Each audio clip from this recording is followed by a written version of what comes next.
চিন্ময়কে মুক্তি না দিলে বিজেপির কঠিন হুঁশিয়ারি।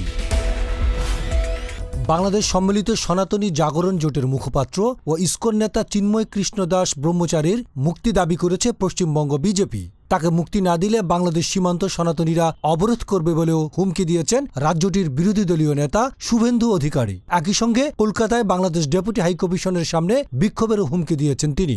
গতকাল সোমবার রাতে এ তথ্য জানিয়েছে ভারতীয় সংবাদ মাধ্যম দ্য ওয়াল।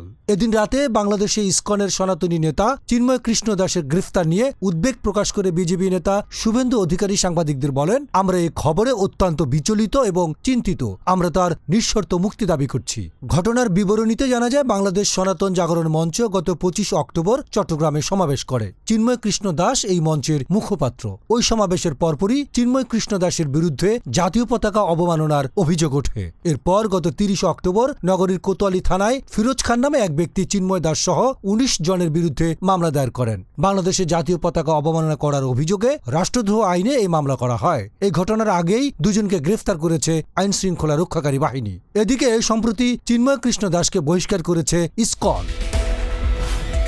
ডেস্ক রিপোর্ট, গণমানুষের আওয়াজ।